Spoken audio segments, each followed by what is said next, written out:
Hello मेरे 18 फरवरी class 12 Hindi वाले students, कैसे हो आप सब और कैसी चल रही है आप सभी के क्लास 12 हिंदी की तैयारी। तो स्टूडेंट, आज का जो ये वीडियो है ना, ये वीडियो आपका हिंदी में पूरे के पूरे 6 नंबर कंप्लीट करवाएगा, क्योंकि आज के इस वीडियो में हम पढ़ने वाले हैं क्लास 12 हिंदी 2026 के 5 ऐसे महत्वपूर्ण पत्र लेखन को जो आपके बोर्ड एग्जाम में पत्र लिखने को दिया जाता है ना। आज मैं आपको 5 ऐसे स्पेशल पत्र बताने वाला हूं।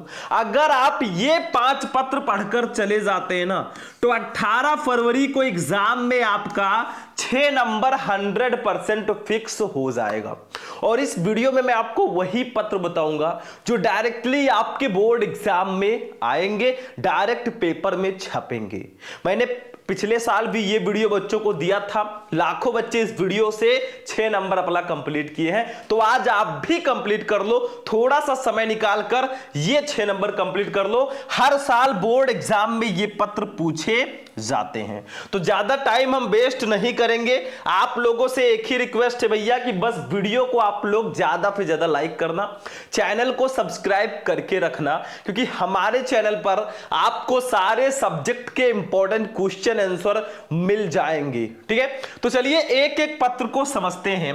सबसे पहला पत्र है बच्चों, बहुत ज्यादा इंपॉर्टेंट है। आप पिछले साल के पेपर्स उठाकर देख लेना, या फिर किसी भी हिंदी के टीचर से पूछ लेना, चाहे वो 10 से 15 साल तक पढ़ाया हो, वो यही कहेगा भैया यही 5 पत्र तैयार कर लो। सबसे पहला है, पेयजल अधिकारी को पत्र लिखिए जिसमें अनिवार्य रूप से जल प्राप्त होने की शिकायत की गई हो। आपको पेयजल अधिकारी यानी कि वाटर वर्क्स डिपार्टमेंट वालों को पत्र लिखना है जिसमें पेयजल जल प्राप्त होने की शिकायत की गई हो। तो इस पर पत्र कैसे लिखोगे? बहुत ज्यादा ट्रेंडिंग में ये पत्र है, और ये पत्र जो है मोस्ट इंपॉर्टेंट है, मोस्ट इंपॉर्टेंट, बहुत ज्यादा इंपॉर्टेंट। तो कैसे लिखोगे देखो ध्यान से। यहां पे एक पेज में मैंने नहीं लिखा है, 2 पेज में मैंने लिखा है, तो इससे कोई मतलब नहीं है। आपको एक ही पेज में अगर लिख जा रहा है तो एक ही पेज में लिखिए, नहीं तो आप 2 पेज में भी लिख सकते हो। देखो, सबसे पहले लिखेंगे सेवा में। जब भी पत्र लिखो ना, सबसे पहले आपको लिखना है सेवा में। उसके बाद में आप पत्र लिख किसको रहे हो? हम लिख रहे हैं श्रीमान निदेशक को, गोंडा जल बोर्ड गोंडा। ठीक है, मान लीजिए मैंने अपना एड्रेस डाल दिया। आप मेरठ से हो तो मेरठ जल बोर्ड मेरठ लिख देना। आप कहीं और से भी हो ना, फिर भी आप मेरठ लिख सकते हो। ऐसा जरूरी नहीं है भैया कि आप अपना ही एड्रेस डालो। ठीक है, तो सेवा में श्रीमान निदेशक, गोंडा जल बोर्ड गोंडा हमने यहां पे लिख दिया। ठीक है, मतलब आपको सेवा में लिखना है, फिर जिसको पत्र लिख रहे हैं वो लिखना है।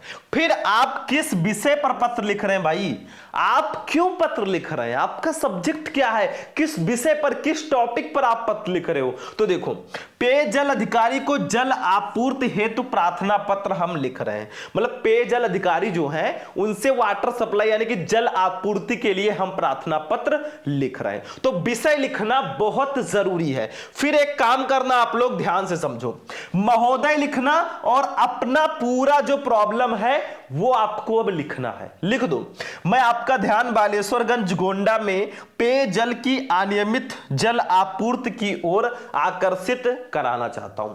आप एड्रेस दूसरा भी लिख सकते हैं, कोई दिक्कत नहीं है। तो मैं आपका ध्यान बालेश्वरगंज गोंडा में पेयजल की अनियमित जल आपूर्ति की ओर आकर्षित कराना चाहता हूं। अब इसी के नीचे से आप लोग लिखते हुए चलना, उसी पेज में। ठीक है, जगह है एक ही पेज में आप लिख दोगे मेरे हिसाब से। फिर देखो, इस क्षेत्र में प्रातः केवल 35 मिनट ही नलों में पानी आता है। पानी का दबाव बहुत कम होता है। मोटर का प्रयोग करने पर भी ऊपर की मंजिलों में पानी चढ़ नहीं पाता। ठीक है, मतलब आपकी जो जो प्रॉब्लम है ना, महोदय लिखकर अपनी सारी दुख कथा सुना दो, सारी दुख कथा लिख दो जो आपकी प्रॉब्लम है। आगे देखो, सायंकाल भी पेयजल की आपूर्ति अनियमित है। कई बार शाम को 2-2 दिन पानी की आपूर्ति नहीं होती। पानी की इस अनियमित आपूर्ति से क्षेत्र के नागरिकों में रोष है, थोड़ा बहुत गुस्सा है। इससे पूर्व भी अनेक बार स्थानीय अधिकारियों को मैं इस समस्या समस्या से अवगत करा चुका हूं, परंतु स्थिति में कोई सुधार नहीं हुआ है। तो आपने अपनी पूरी प्रॉब्लम लिख दी, ठीक है। अब आपको थोड़ा सा उनसे अनुरोध करना है, थोड़ी सी प्रार्थना करनी है। देखो, अतः आपसे प्रार्थना है कि इस क्षेत्र में पेयजल की समुचित व्यवस्था कराने हेतु उचित कदम उठाने का कष्ट करें। मैं और मेरा पूरा क्षेत्र सदैव आपके आभारी रहेंगे। फिर आप धन्यवाद सहित लिख देना, दिनांक ऐसे लिख देना, और भौदिये काखागा बालेश्वरगंज गोंडा। अपना नाम मत लिखना, काखागा लिख देना, ठीक है। तो ऐसे आपको पत्र लिखना है। मैं स्क्रीनशॉट पहले आपको लेने का मौका दे रहा हूं, आप लोग ले सकते हो, ठीक है। इसका स्क्रीनशॉट ले लो फटाफट, इसका भी ले लो, ठीक है। अब देखो ध्यान से, पहले मैंने क्या किया, पत्र में सेवा में, फिर जिसको पत्र लिख रहे हो उसको लिखो, फिर विषय लिखो, आप किस विषय पर पत्र लिख रहे हो, फिर महोदय लिखकर अपनी प्रॉब्लम सारी बता दो, लास्ट में थोड़ा सा उनसे अनुरोध कर दो, और धन्यवाद लिखकर आप भौदिये काखागा अपना एड्रेस लिख दो। बस इतना करना है भैया, ठीक है। इसका अगर पीडीएफ चाहिए, कुछ बच्चे कहते हैं सर जी हमें सारे इंपॉर्टेंट नोट्स दे दो, वीडियो दे दो, पेपर दे दो, वो भी व्हाट्सएप पे, भैया मैं देता हूं, ठीक है। थोड़ी बहुत फीस है, बस आपको इस नंबर पर मुझसे कांटेक्ट करना है 9918332305। जल्दी से लिख लो इस नंबर को, इस नंबर पर आप मुझे कॉल या मैसेज करना, मैं आपको नोट्स, पेपर, वीडियोज सब दूंगा। चलो दूसरा वाला पत्र देखते हैं बच्चों। 5 पत्र हम लोग आज पढ़ रहे हैं, तो दूसरा वाला जो हमारा पत्र है, देखो, बढ़ते हुए संक्रामक रोग की रोकथाम के लिए मुख्य चिकित्सा अधिकारी को एक प्रार्थना पत्र लिख लो। मतलब दवाइयों का अभाव है, जो जिला अस्पताल, सरकारी अस्पताल होता है ना, उसमें दवाइयों का अभाव है, जिससे संक्रामक रोग लगातार बढ़ रहे हैं। तो इस पर आपको एक पत्र लिखना है। देखो क्या लिखा है, बढ़ते हुए संक्रामक रोग की रोकथाम के लिए मुख्य चिकित्सा अधिकारी को एक प्रार्थना पत्र लिखना है। तो ऐसे लिख दो, सबसे पहले सेवा में लिख दो, फिर किसको पत्र लिख रहे हो, मुख्य चिकित्सा अधिकारी। कहां के अधिकारी हैं, गोंडा, ठीक है। तो हमने ऐसे लिख दिया, सेवा में मुख्य चिकित्सा अधिकारी गोंडा। मतलब आपको सबसे पहले सेवा में लिखना है, फिर जिसको आप पत्र लिख रहे हो वो लिखना है, कहां के हैं वो, गोंडा, तो मैंने इसको लिख दिया। फिर आपका विषय क्या है भैया, तो विषय हमारा है प्राथमिक स्वास्थ्य केंद्र पर संक्रामक बीमारियों की दवाइयों का अभाव। मतलब दवाइयों का अभाव है, जिससे संक्रामक रोग लगातार बढ़ रहे हैं, ठीक है। तो प्राथमिक स्वास्थ्य केंद्र पर संक्रामक बीमारियों की दवाइयों का अभाव, ये विषय हमारा है। फिर उसके बाद में महोदय लिखो, और फिर अपनी पूरी प्रॉब्लम लिख दो। जरूरी नहीं है कि एकदम बुक वाला ही छाप दो, आप अपनी तरफ से भी अपनी प्रॉब्लम्स लिख सकते हो, जो हम नॉर्मली फेस करते हैं। तो देखो, मैं आपका ध्यान क्षेत्र के प्राथमिक स्वास्थ्य केंद्र संक्रामक बीमारियों से बचाव के लिए इस्तेमाल की जाने वाली जरूरी दवाइयों की कमी की ओर आकर्षित कराना चाहता हूं। मतलब जो संक्रामक रोग की जो दवाइयां हैं उसकी कमी की ओर मैं आकर्षित कराना चाहता हूं। देखो यहां पे भी वही लिखा कराना चाहता हूं, पूरे क्षेत्र में हैजा, डेंगू ज्वर, मलेरिया, टीबी, क्षय रोग तथा पीत ज्वर जैसे संक्रामक रोग अपने चरम बिंदु पर हैं। ये सब जो संक्रामक रोग है ना, ये बहुत ज्यादा फैले हुए हैं, अपने चरम बिंदु पर है। इस कारण प्राथमिक स्वास्थ्य केंद्र पर पीड़ितों की संख्या निरंतर बढ़ रही है, लेकिन आवश्यक दवाइयों के अभाव में डॉक्टर उचित इलाज नहीं कर पा रहे हैं।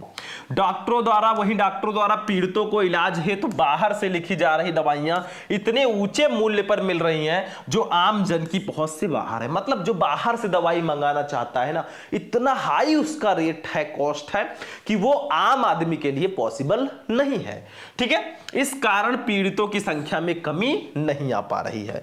थोड़ा सा रिक्वेस्ट करो, अतः आपसे अनुरोध है कि इस मामले को संज्ञान में लेते हुए यथाशीघ्र समुचित दवाइयों को उपलब्ध कराने का कष्ट करें, ताकि पीड़ितों को जरूरी इलाज समय पर मिल सके और समय रहते स्वास्थ्य लाभ ले सके। बस हो गया, ठीक है। लास्ट में धन्यवाद सहित दिनांक, ठीक है। फिर आपको लिखना है भौदिये काखागा, बस ऐसे लिख देना। तो सेम ऐसे ये भी लिखा है हमने सेवा में, जिसको पत्र लिख रहे हैं मुख्य चिकित्सा अधिकारी गोंडा। विषय क्या है, प्राथमिक स्वास्थ्य केंद्र पर संक्रामक बीमारियों की दवाइयों का अभाव है। महोदय लिखकर अपनी पूरी प्रॉब्लम को बता दो, थोड़ा सा इनसे अनुरोध करो, लास्ट में थैंक यू लिखो, भौदिये काखागा। चलो इसका भी स्क्रीनशॉट लो, फटाफट लो, तुरंत ले लिया। चलो इधर चलो, हो गया स्क्रीनशॉट। चलो तीसरा वाला पत्र देखते हैं बच्चों। तीसरा वाला पत्र देखो, देखो तीसरा वाला पत्र जादू मंत्र, ठीक है। देखो सारे जो पत्र मैं बता रहा हूं बहुत ज्यादा इंपॉर्टेंट है और इसमें कुछ याद नहीं करना, बस आप देख लो समझ जाओ काम हो गया, ठीक है। कोई मंत्र अंतर नहीं पढ़ना है। तीसरा देखो बहुत इंपॉर्टेंट, ये बहुत ज्यादा इंपॉर्टेंट पत्र है। देखो किसी बैंक के प्रबंधक को कोई व्यवसाय करने हेतु ऋण प्राप्ति के लिए एक आवेदन पत्र लिखिए। मतलब किसी बैंक के प्रबंधक को आपको ऋण प्राप्ति के लिए, आपको लोन लेना है किसी व्यवसाय के लिए, तो आपको पत्र लिखना है। तो सिंपल है, पहले हम लिखेंगे सेवा में, फिर लिखेंगे प्रबंधक, मैनेजर साहब जो बैंक के होते हैं, किसको लिख रहे हैं? प्रबंधक को। किस बैंक के प्रबंधक है? बहुत सारे बैंक हैं, state bank of India, Punjab national bank, ऐसे से बहुत सारे बैंक हैं, ठीक है। तो हम लिख रहे हैं पंजाब नेशनल बैंक। कहां है ये बैंक? सिविल लाइंस फैजाबाद में मान लो है। तो सबसे पहले सेवा में किसको लिख रहे हो? मैनेजर साहब, प्रबंधक को। तो प्रबंधक किस बैंक के प्रबंधक है? Punjab national bank. बैंक कहां है? Civil lines Faizabad. विषय क्या है? विषय है हमारा बैंक में ऋण प्राप्ति हेतु आवेदन पत्र। मतलब बैंक से ऋण प्राप्ति हेतु आवेदन पत्र हम लिख रहे हैं। फिर नीचे आप महोदय लिखकर लिख देना। देखो मेरे पास जगह नहीं था तो मैंने यहां पे दूसरे पेज में लिख दिया। तो महोदय सविनय निवेदन है कि वर्ष 2026-25 मत लिखना, 20 ... कर देना। 2000 में अवध विश्वविद्यालय से बीए की परीक्षा प्रथम श्रेणी में उत्तीर्ण करने के बाद से अब तक मुझे कहीं कोई रोजगार प्राप्त नहीं हो सका है। मुझे ज्ञात हुआ है कि आप विभिन्न सरकारी ऋण योजनाओं के अंतर्गत आपका बैंक भी बेरोजगार युवकों को 50,000 रुपए तक की ऋण सुविधा प्रदान कर रहा है। अतः इस संदर्भ में आवश्यक प्रपत्र आदि भरवाकर मुझे भी उक्त राशि का ऋण प्रदान करने की कृपा करें। भैया जी बीए करके बैठे हैं, इनको कहीं रोजगार नहीं मिला है, अब ये बैंक से 50,000 का लोन लेना चाहते हैं ताकि ये अपना खुद का व्यवसाय शुरू कर सके, ठीक है। लास्ट में लिख देना धन्यवाद सहित दिनांक, और इधर भौदिये काखागा अयोध्या फैजाबाद लिख दिया। देखो यहां पे अनुरोध हो चुका है थोड़ा बहुत, तो हम अनुरोध नहीं करेंगे, ठीक है। तो ये भौदिये काखागा अयोध्या फैजाबाद, तो समझ में आ गया। मतलब कुछ नहीं करना, सेवा में मैनेजर साहब को लिख रहे हैं, तो प्रबंधक किस बैंक के हैं? Punjab national bank. कहां है? Civil lines Faizabad. विषय है बैंक से ऋण प्राप्ति हेतु आवेदन पत्र। महोदय लिखकर आप अपनी प्रॉब्लम बताओ, लास्ट में धन्यवाद लिखो और भौदिये काखागा अयोध्या फैजाबाद। चलो इसका स्क्रीनशॉट लो, पहले इसका ले लो फटाफट, अब इसका ले लो। समझ में आ गया? चलो चौथा पत्र देखते हैं बच्चों, आजा बेटा।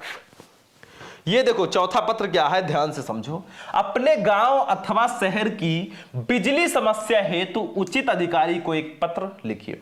भैया आप जिस गांव में रहते हैं या शहर में रहते हैं वहां पे बिजली की प्रॉब्लम है, लाइट की, और आपको पता ही है कि आज की जो प्रथम आवश्यकता है वो वायु है। वायु नहीं रहेगी भाई तो हम जिंदा नहीं रह पाएंगे, ऑक्सीजन नहीं मिलेगा। दूसरी आवश्यकता जल है, जल ही जीवन है। और तीसरी फोन है, फोन चार्ज कैसे होगी? बिजली से। तो बिजली के लिए तो पत्र बनता है, ठीक है। तो देखो सेवा में हमने लिखा बिजली विभाग मेरठ। अब मान लो मेरठ से कोई है तो मेरठ हो गया, तो सेवा में बिजली विभाग मेरठ, ठीक है। विषय क्या है? बिजली की अनियमित आपूर्ति, मतलब बिजली की जो है रेगुलर सप्लाई नहीं हो रही है, ठीक है। तो ये आपका बिजली की अनियमित आपूर्ति, महोदय लिखो। और देखो बिजली की अगर आपूर्ति नहीं हो रही है तो कई लोगों को प्रॉब्लम होगा, पूरी सोसाइटी को प्रॉब्लम होगा। तो यहां पे पूरी सोसाइटी मिलकर पत्र लिख रही है। देखो लिखा है, हम जैन नगर कॉलोनी के निवासी आपका ध्यान बिजली समस्या की ओर आकर्षित कराना चाहते हैं, ठीक है। मतलब कई लोग मिलकर इस पत्र को लिख रहे हैं क्योंकि सबको बिजली की आवश्यकता है ना। आगे देखो, पानी तथा अन्य कार्यों के लिए बिजली की सर्वाधिक आवश्यकता ग्रीष्म काल में ही होती है और हम सब अप्रैल के प्रारंभ से ही अनुभव कर रहे हैं कि भरपूर गर्मी प्रारंभ होने से पूर्व ही बिजली की आपूर्ति कम हो गई है। बिजली जीवन की मूलभूत आवश्यकता है, मैंने कहा था ना। आगे देखो, हमारी कॉलोनी में बिजली आपूर्ति प्रारंभ और बंद होने का कोई समय भी निर्धारित नहीं है। कब लाइट आई कब गई कोई टाइम नहीं है। हमारी कॉलोनी से एक प्रतिनिधिमंडल इस संबंध में बिजली आपूर्ति अधिकारी से भी मिला था और उन्होंने 1 सप्ताह में बिजली आपूर्ति बढ़ाने का वचन दिया था। खेद है आज 3 सप्ताह बीत गए, व्यतीत हो जाने पर भी कोई कार्यवाही इस संबंध में नहीं हुई है। 3 हफ्ते हो गए, कोई कार्यवाही नहीं हुई है। अब ऐसे लिख दो, इस स्थिति में आपसे हमारा निवेदन है, देखो अनुरोध हो रहा है कि कृपया हमारी समस्या की ओर ध्यान दें और इसका शीघ्र समाधान कराएं। यदि बिजली आपूर्ति तुरंत बढ़ाना संभव नहीं है तो कम से कम उसका समय तो निर्धारित किया जा सकता है। शीघ्र कार्रवाई की आशा में दिनांक लिख देना। हम हैं आपके जयनगर निवासी, जो भी हैं ऐसे 1 2 3 करके लिख देना, नाम मत लिखना 1 2 3, ठीक है। कई लोग मिलकर इस पत्र को लिख रहे हैं, तो इसमें भी कुछ नहीं था। हम एक बार फिर से थोड़ा सा समझाने का प्रयास करते हैं, क्योंकि देखो होता क्या है, देखो ध्यान से। चल, अपने गांव और शहर की बिजली समस्या है तो आपको पत्र लिखना था। तो सेवा में बिजली विभाग मेरठ, विषय है बिजली की अनियमित आपूर्ति। महोदय लिखकर आपकी कॉलोनी में सभी लोगों को लाइट की प्रॉब्लम है, तो पूरा यहां पे प्रोसेस लिखना है, ठीक है। इसका स्क्रीनशॉट साथ में लेते हुए चलो, पहले इसका स्क्रीनशॉट ले लो, ठीक है। अब इसके बाद में इसका स्क्रीनशॉट ले लो। आपने पूरी समस्या अपनी लिख दी, स्क्रीनशॉट लेकर बाद में लिख लेना, ठीक है। और यहां पे थोड़ा अनुरोध किया, दिनांक डाला और ये आपने लिख दिया, हो गया। चौथा वाला भी हो गया। तो ये भैया पानी, बिजली, इन सब पर बहुत ज्यादा आता है, या फिर संक्रामक बीमारियों की दवाइयां जो है, ठीक है। आगे चलो, अगला देखते हैं। ये देखो 5वां, नगर में अतिक्रमण की समस्या के निवारण हेतु महापौर को पत्र लिखो। भैया नगर में अतिक्रमण बहुत है। आप जाते होंगे जब सड़कों पर, हाईवे पर ना, तो देखते होंगे साइड में तमाम ठेले वाले रहते हैं, टेम्पो वाले लगे रहते हैं, आपको पैदल चलने की भी जगह नहीं मिलती। तो देखो आपको मेयर साहब को पत्र लिखना है, देखो ध्यान से। सेवा में वजीरगंज गोंडा, कहां का है भैया, कहां प्रॉब्लम है, वजीरगंज गोंडा हमने लिख दिया। विषय है नगर की सड़कों पर अतिक्रमण के संबंध में हम पत्र लिख रहे हैं। फिर महोदय लिखो, महोदय लिखकर मुझे अत्यंत विवश होकर यह कहना पड़ रहा है कि इन दिनों नगर की मुख्य सड़कों से होकर आना जाना असहज हो गया है। इसका प्रमुख कारण जगह जगह लोगों के द्वारा अवैध कब्जा किया जाना है। लोग जो है अवैध कब्जा किए हैं, कारण जगह जगह अवैध कब्जा किया जाना है। कहीं सड़कों के किनारे ठेले या खोमचे वालों का कब्जा है, तो कहीं पंडालों में जीवन यापन करने वाले लोगों का कब्जा है। कहीं ई रिक्शा या टेम्पो वाले सवारियों के इंतजार में जगह घेरे रहते हैं।